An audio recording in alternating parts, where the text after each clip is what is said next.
Oi, gente, tudo bem com vocês? Vamos aqui iniciando aqui a nossa aula 2, né, que trata do assunto aí avaliação e auditoria em serviços de saúde, né, mas na parte aqui de princípios da execução do trabalho do auditor, né? O auditor ele tem que seguir alguns princípios. O camarada ele tem que ter a conduta ilibada, ele tem que ter a postura de auditor, né, para executar esse trabalho que é tão importante aí no âmbito da instituição hospitalar. Então, na nossa introdução aqui, nós vamos ver que o auditor, como qualquer outra profissão, está munido, está munido de direitos e de deveres. É de extrema importância para qualquer profissional que, ao exercer as suas atividades, está ciente e praticar as determinações que os seus conselhos ou códigos de ética especificam, né? Então, todas as profissões, ou a grande maioria das profissões no âmbito da saúde, né, elas estão ligadas a algum conselho, né? Você pegar os enfermeiros, a profissão de enfermagem de uma forma geral, enfermeiros, auxiliares, técnicos, né, é, eles são registrados no órgão de classe, né? Para exercer a profissão, você precisa não somente ter o diploma, né? Mas você precisa estar registrado lá em um conselho de classe. Você está inscrito nesse conselho.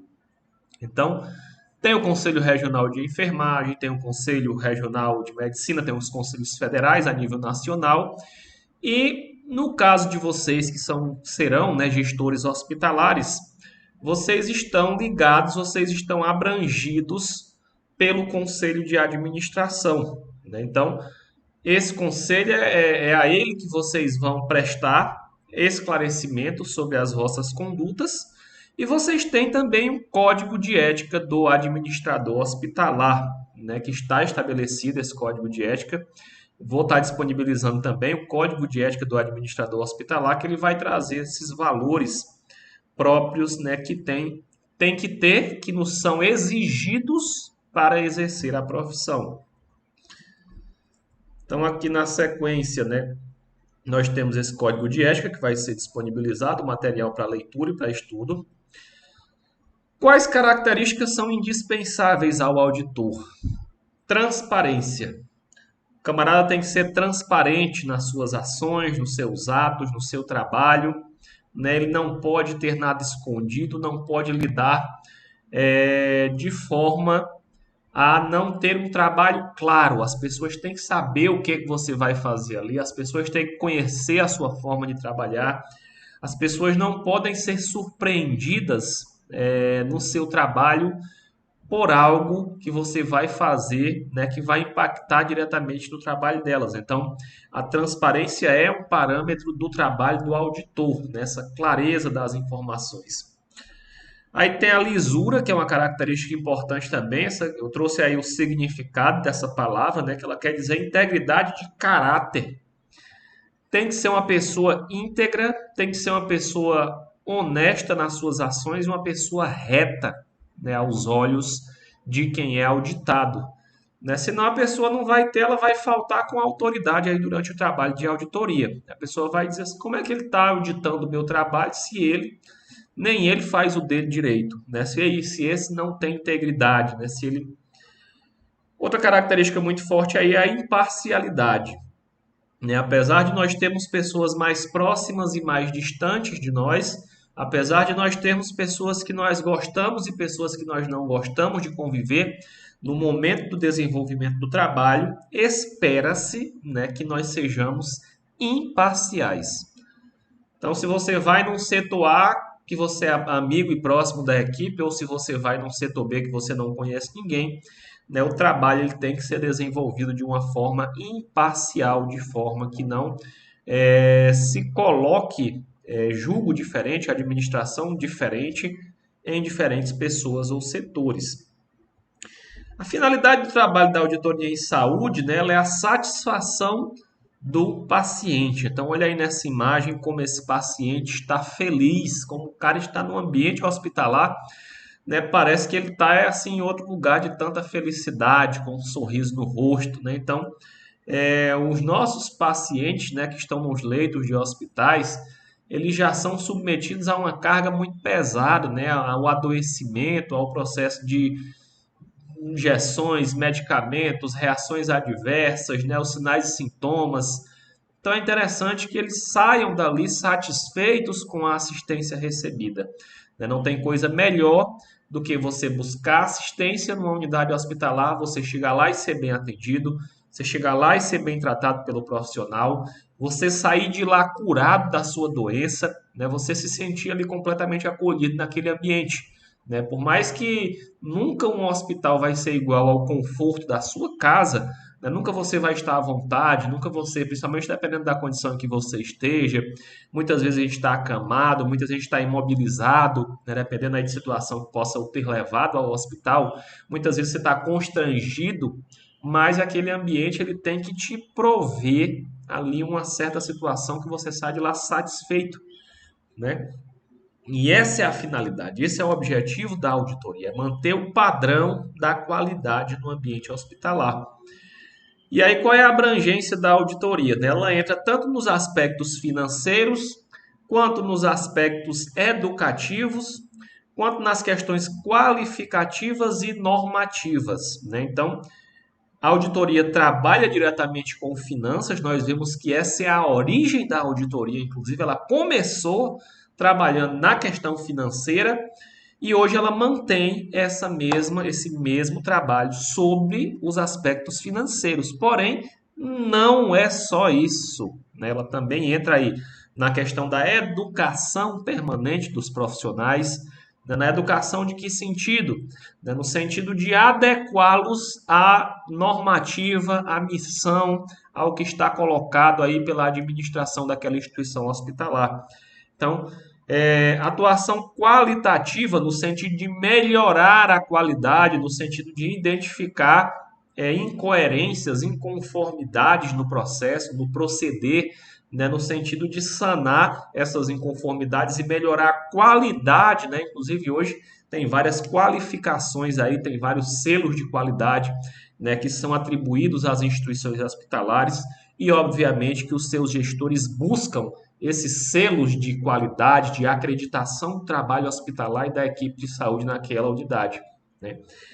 E atuação normativa, normatizar, criar normas. Né? Uma vez que você foi lá, identificou as situações, buscou melhorar a qualidade, né? O meio, o instrumento, um dos instrumentos para que isso aconteça é exatamente você editar as normas, colocar lá na parede à disposição, publicar da ciência às equipes de saúde para que elas possam seguir essas normas que foram colocadas, né, e que vão trazer aí melhorias na qualidade da assistência e vão impactar diretamente na satisfação do paciente que está lá internado recebendo os cuidados de saúde. Direitos e deveres do auditor. Né? A especialidade da auditoria é reconhecida e regulamentada em várias profissões da área da saúde, cada qual responde por suas designações atribuídas pelos seus conselhos de classe, certo? Então, ninguém entra na seara de ninguém, né? Nós trabalhamos em um ambiente multiprofissional, multidisciplinar. É interessante que as competências estejam bem estabelecidas. É interessante que nesse caráter normativo esteja colocado quem é que vai fazer o quê? Quem é o profissional que faz isso daqui? Quem é o profissional que faz essa atribuição? Quem é que administra a medicação? Quem é que prescreve? Quem é que gerencia? Quem é que leva a medicação? Quem é que checa a validade? Quem é que faz... Né? Tudo isso tem que estar bem estabelecido nessas normativas para que cada qual execute, não haja uma sobreposição de atividades ou uma sobreposição de profissionais executando a mesma atividade. Né? E aí chega naquela situação, isso daqui não é meu trabalho, isso daqui não é meu trabalho, isso daqui é a função do outro, estão me mandando fazer. Gera insatisfação, gera uma série de situações que podem ser evitadas, né, pela clareza, né, pela transparência, né? Se você executa, normatiza um trabalho e ele está posto de uma forma transparente, né, de preferência escrita, né? Hoje a gente não vive mais um tempo como antigamente, no qual a palavra ela tinha poder, né? Uma palavra dada não voltava atrás. Então, se você dizia assim, rapaz, eu vou te fazer isso daqui, e você cumpria com a sua palavra, custe o que custar. Né? A gente já viveu esse tempo. Hoje em dia, infelizmente, né, a sociedade, de um modo geral, não cumpre mais com a sua palavra. Né? Hoje a palavra não tem mais um valor que tinha outrora, que tinha décadas atrás. Então, o que é que nós temos que fazer? Publicar, normatizar, né, colocar no papel e mostrar o papel, né, um fundamento da administração lá de Max Weber, né, lá que gera até um excesso aí de trabalho burocrático, né, mas que infelizmente ele é necessário para que haja transparência na execução das atividades. Então, cada categoria profissional ela tem a sua atribuição e a gente não pode estar entrando na competência da outra categoria profissional, porque isso vai estar gerando conflito, né? E os conflitos eles não são benéficos nem para a equipe de saúde, nem para o profissional individualmente, nem para o paciente que pode ser impactado nessa situação aí desse conflito, né? Então, os conflitos eles têm que ser gerenciados. O profissional deve estar registrado e regulamentado no conselho de sua classe e na jurisdição em que ocorre a prestação de serviço auditado, né? Então, sempre lembrar que existe uma questão de autoridade, existe sempre pessoas a quem nós temos que prestar esclarecimento, satisfação do nosso trabalho, né? Então, os conselhos, eles funcionam nessa questão aí. A gente não pode. Eu, por exemplo, sou enfermeiro. Eu não posso simplesmente obter o meu diploma de enfermagem e ir trabalhar da forma como eu bem quiser entender. Não. Né? Porque por mais que a gente esteja na instituição para aprender o proceder, aprender o trabalhar, aprender a executar o procedimento, não nos dá a garantia de que eu vou executar conforme eu aprendi. Eu aprendi um procedimento de uma forma que eu tenho que executar com biossegurança, com proteção do paciente, com a minha proteção individual. Porém, o que a gente mais vê é o profissional indo executar essa atividade lá no hospital de uma forma diversa da que ele aprendeu. Ou muitas vezes a instituição era muito ruim e ele nem aprendeu a forma correta. Isso acontece também, é extremamente comum hoje em dia. Então, esse camarada ele é responsável pelos seus atos, lidando com vidas humanas mais ainda, lidando com vidas de pessoas doentes, ele é mais responsável ainda. Então, esse camarada ele tem que prestar conta do seu trabalho a quem? Aqui, né, ao conselho de classe. E onde é que está esse conselho? Na jurisdição em que ocorre a prestação do serviço, ou seja, no local, no estado no qual ele vive. A gente não pode, eu não posso estar prestando um serviço de saúde aqui no estado de Roraima, sendo registrado no conselho de administração lá de Brasília. Aquele conselho de administração de Brasília não tem como saber fiscalizar, averiguar o trabalho que eu estou desenvolvendo em Roraima. Então tem que ser na jurisdição em que ocorre a prestação do serviço auditado. Todos os relatórios devem conter, juntamente com o seu nome e a sua assinatura, o número do seu registro no seu conselho profissional. E a agência de saúde, a operadora de saúde a qual você trabalha, deve estar inscrita aí na ANS, né, que é a Agência Nacional de Saúde Suplementar, no que diz respeito aqui aos serviços privados de saúde. Então nós temos a auditoria interna aí, né, que ela é desempenhada por profissionais dentro da instituição.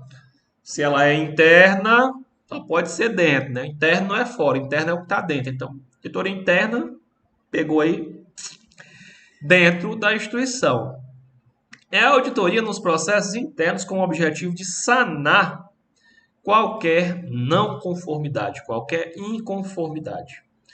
Então, a auditoria interna ela é feita por um servidor da própria instituição. podem ser contratados pela própria instituição ou diretamente através de empresas que prestem esse serviço de auditoria, né? Como todo serviço, você pode executar ou você pode terceirizar, delegar a outro, pagando bem, que mal tem, né? Para que execute essa auditoria interna. Isso garante que a instituição permaneça fiel aos seus valores e ao seu propósito, certo? Então, esse auditor ele vai fazer o cruzamento das informações em forma de registro nos prontuários com os insumos inseridos na conta hospitalar. Então, vamos lá. O que é um auditor interno? Alguém, ou funcionário da instituição ou terceirizado pela instituição, que vai garantir que ela permaneça fiel aos seus valores, né? Se você pegar hoje toda instituição, ela vai ter lá a sua missão, seus valores, seus objetivos, o que é que ela quer. Só que aí, no meio, né, como nós somos seres humanos, o serviço, os trabalhos, os procedimentos podem destoar dessa missão. Então é aí que entra o auditor para fazer cumprir, para que seja feito cumprir aquilo que está colocado na missão da instituição, para que ela permaneça fiel, para que os funcionários obedeçam a essas normas, para que haja um trabalho eficiente, né, sendo realizado naquele local. Então ele vai fazer esse cruzamento, né? De um lado a gente tem as informações nos registros, do outro lado a gente tem o que está na conta hospitalar. Ao cruzar, ele vai verificar se o que está sendo cobrado de fato foi executado. Está cobrando lá tudo de bom e do melhor, o melhor procedimento, o melhor, né, profissional atuando, vários procedimentos. Ele vai lá no prontuário e vê, mas isso aqui está sendo feito realmente, né? Então, ele vai garantir aí a qualidade do serviço prestado, né, no caso da auditoria interna.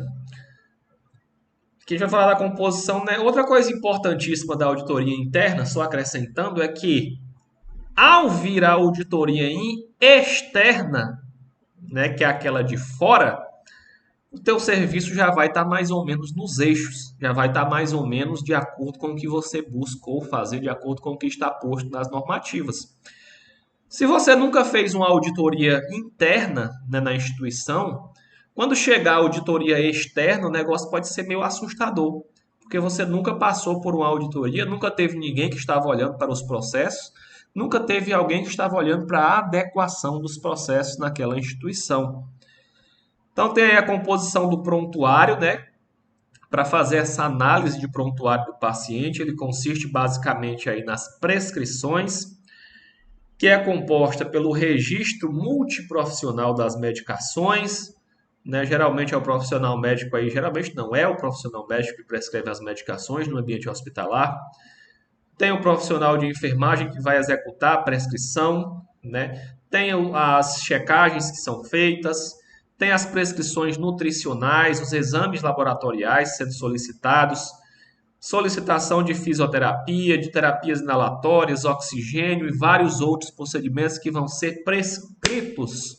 E isso vai constar lá no prontuário todos esses procedimentos. Lembrando que cada um desses procedimentos aí tem um custo embutido nele, tem um custo envolvido e isso é objeto de ser auditado, de ser verificado, de ser averiguado a conformidade disso.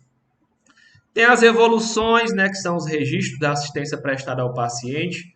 Então, o que é uma evolução? Você vai chegar lá, né, saber como é que está o quadro atual do paciente. Você vai averiguar lá, olha, fulano de tal está hoje com uma lesão na região abdominal, queixa-se de dor no local, apresenta hiperemia, edema, sangramento discreto, oclusão com curativo utilizando sulfadiazina de prata, troca a cada 12 horas, enfim, apresenta ainda dreno, inserção de dreno no tórax, drenando secreção, enfim, todo o quadro do paciente, toda a descrição vai estar nessas evoluções. É o registro das informações diárias, né? Você quer saber, tem gente que está entrando lá 15 dias, mas você quer saber o quadro dele hoje. Você vai ver as evoluções, você vai ver a evolução de hoje. Como é que está a situação dele hoje? Como era que estava há 15 dias atrás? Admissão. Registro de admissão no hospital. Chegou, vítima de acidente motociclístico sem capacete, traumatismo craniano encefálico, enfim, lesões contusas, lesões perfurantes em tórax, enfim. Chegou assim. E hoje ele está como? Né? Então, você vai vendo as evoluções no prontuário. Laudos de exame laboratoriais e de imagem também vão estar lá no prontuário constantes. Guias de internação hospitalar, né? A guia que interna o paciente, que consta os dados dele. Né? No caso do SUS, a gente tem a AIH, que é a autorização para internação hospitalar. Honorários médicos, exames laboratoriais, guias de imagem, diagnóstico, medicamentos e materiais de alto custo, que geralmente têm guias especiais, exatamente porque eles têm um alto custo e esse alto custo ele é mais controlado porque tem alto custo. Tem um olhar especial aí sobre ele. Contratos e protocolos da instituição também podem constar em prontuário, né? Então, todos esses documentos são objeto de auditoria, seja interna ou seja externa. Aqui nós estamos falando ainda da auditoria interna, certo? Então, o prontuário por direitos legais pertence ao paciente, né? Ele é o prontuário do paciente, porque é nele que constam as informações do paciente. Porém, onde é que permanece esse prontuário? No hospital. Quem é que escreve nesse prontuário? São os profissionais, são as equipes de saúde. Logo, acaba que esse prontuário, ele, apesar de ser do paciente, ele tem aí uma posse compartilhada, né, entre outras partes, uma vez que ele fica armazenado, né, ele pertence também ao hospital e pertence também ao profissional médico, aos profissionais que lá têm registros, né, que podem solicitar esse prontuário, mas o documento mesmo ele é do paciente, porque é sobre ele, os cuidados estão sendo prestados a ele. O prontuário do paciente é considerado ferramenta importante na avaliação da qualidade da assistência prestada aos clientes no hospital, sendo usado para faturamento e cobrança para auditoria interna e externa, obtenção de dados estatísticos e análise institucional. Então, ele é usado para cobrança, porque é lá que vai ter os procedimentos e cada procedimento tem um custo. O paciente precisa realizar uma sutura.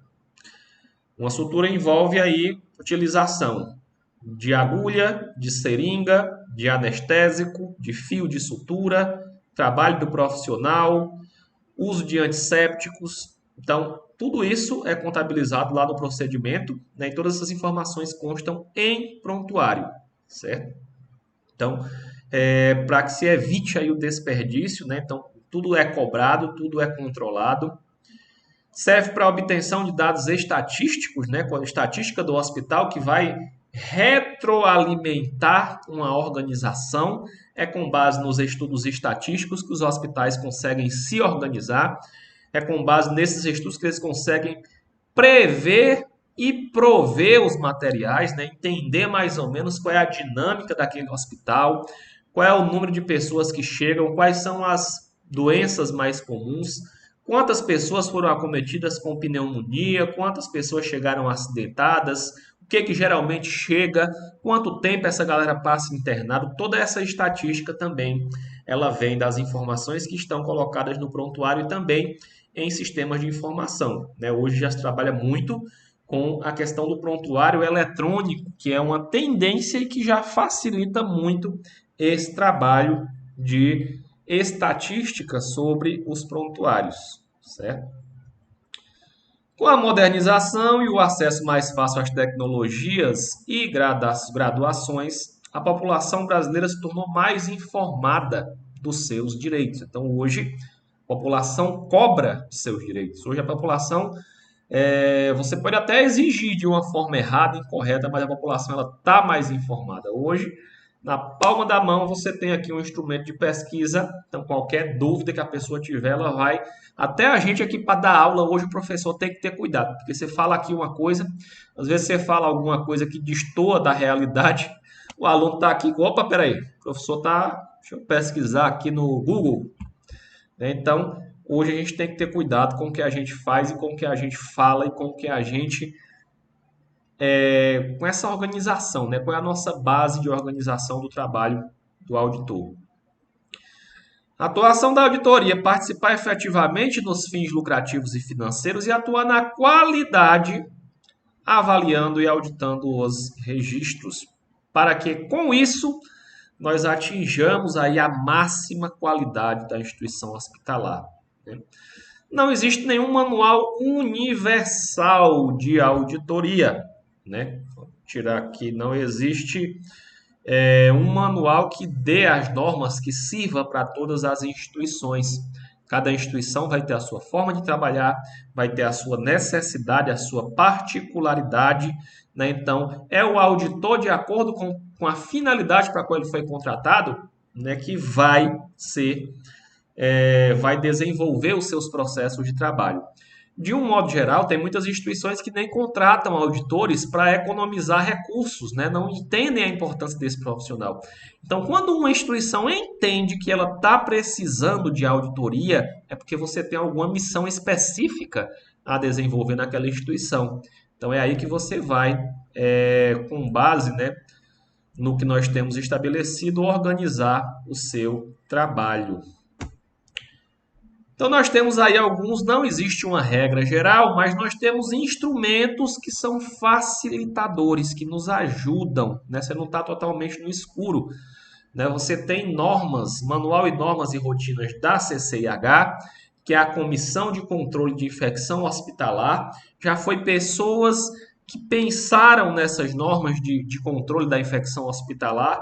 Geralmente já vai estar posto em normativo, você vai fazer o quê? Pegar essa normativa e ver a adequação dela na rotina de trabalho. Está sendo seguida ou não? Essa galera está seguindo o que está posto nesse manual?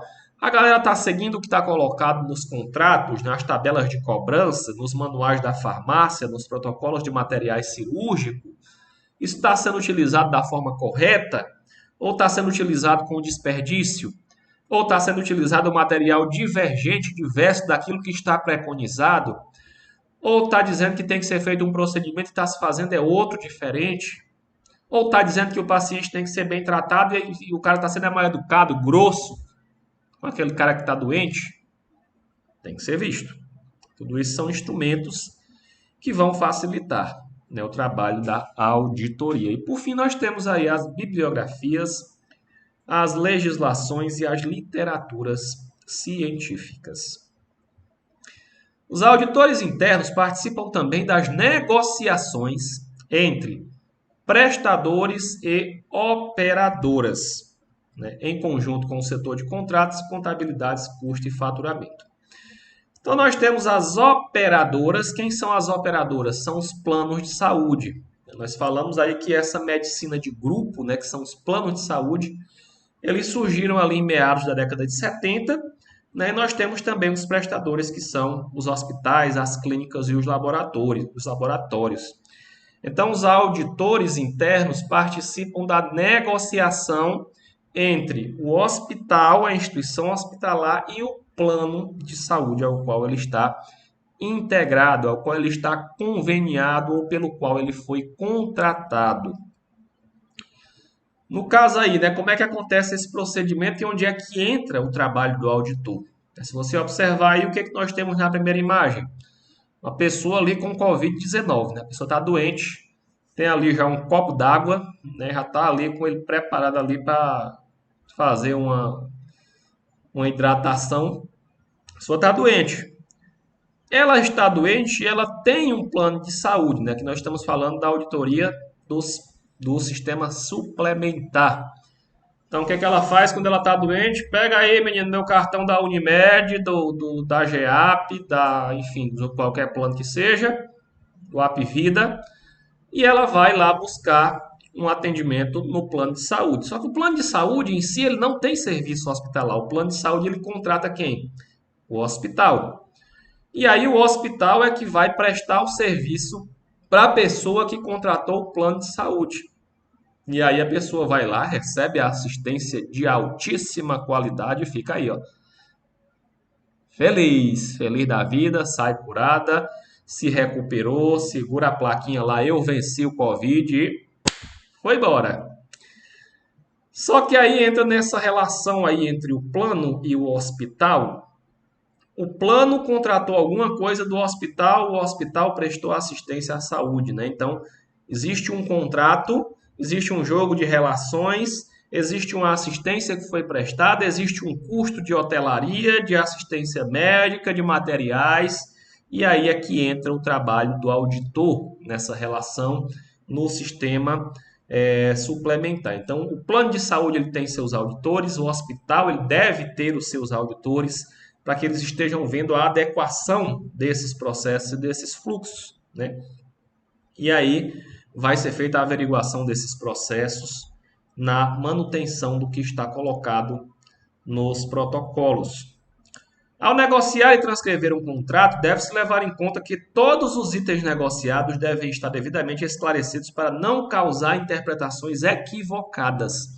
Muito cuidado na hora de firmar o contrato e o auditor ele entra na negociação, na criação, na organização dos termos desse contrato, né? E na observância do cumprimento do contrato. Então tem aí alguns itens que são indispensáveis nos contratos, tipo de serviço que será prestado, a forma de cobrança, período de renovação, direitos e deveres da operadora e do prestador, composição da conta hospitalar, certo?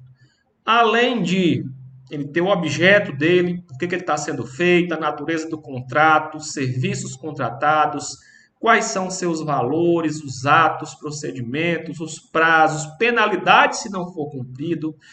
Tudo isso é informação que tem que estar devidamente escrito no contrato, é o que está valendo, é por onde você vai se basear para fazer a cobrança do que está colocado, né? Então, tudo isso é muito importante e aí também entra o trabalho do auditor nessa visualização do que está colocado no contrato, né? Então, aqui nós temos aqui um exemplo aqui, né, do que está colocado nos contratos, do exemplo aqui de área de enfermaria, de área de apartamento de luxo, né, de acordo com aquilo que foi contratado, né? Então, de área de berçário, preço do almoço, né, que foi colocado, taxa de sala cirúrgica por tempo, né, de acordo com o tempo que está sendo utilizada. Todos esses procedimentos, olha, oxigênio a 1 litro, oxigênio a 5 litros, tudo isso daqui tem que estar bem colocado, bem descrito, né, bem organizado, para que você saiba exatamente com o que está lidando, o que você vai controlar. E ao final, tudo isso impacta, reflete no custo hospitalar. Então, nesse ponto aqui, né, nessa aula e na próxima aula, nós ainda vamos falar mais sobre a auditoria nos serviços particulares, né, sobre a auditoria nos hospitais particulares e nos planos de saúde. E tudo isso é muito mais controlado nos serviços particulares do que nos serviços do SUS. Infelizmente, no SUS também deveria ser muito bem controlado, mas dada a grandeza, a grandiosidade, né, a grande quantidade de serviços, acaba que no SUS isso é menos controlado do que nos serviços particulares, tá bom? Por enquanto é só. Muito obrigado para você que nos acompanhou até aqui, certo? Tenha um bom momento de descanso. Leia o material, vou disponibilizar aí as páginas para leitura. Fiquem com Deus, um abraço e até a próxima, se Deus quiser.